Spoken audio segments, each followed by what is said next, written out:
మట్టి తెచ్చుకున్నాం. Next process ఏంటిది? ఇప్పుడు మనం తెచ్చుకున్న ఈ తడి మట్టిని కొంచెం లూజ్ వేసుకోవాలి. తర్వాత దీంట్లో కొంచెం ఎరువు కలుపుకోవాలి. పోసుకున్న ఎరువుని బాగా మిక్స్ చేసుకోవాలి.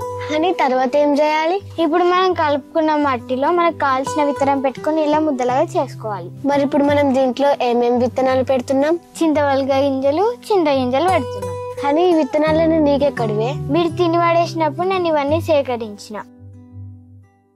ఈ విత్తనాలు పెరిగి చెట్టు అయినాక మనం రిలీజ్ చేసిన కార్బన్ డైఆక్సైడ్ తీసుకొని మనకు ఆక్సిజన్ ఇస్తుంది. ఇంకా ఎండాకాలంలో నీడనిస్తుంది.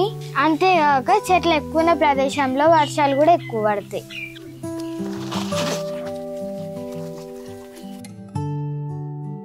ఎక్కడ ఖాళీ ప్రదేశాలు కనిపిస్తే ఒకటి తీసుకొని అంటే ఇస్తాయి.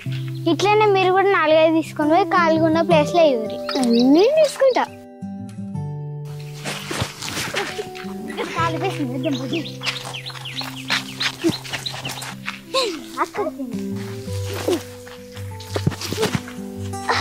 మొక్కలు నాటుదాం, పర్యావరణాన్ని రక్షిద్దాం. వృక్షో రక్షిత రక్షితః.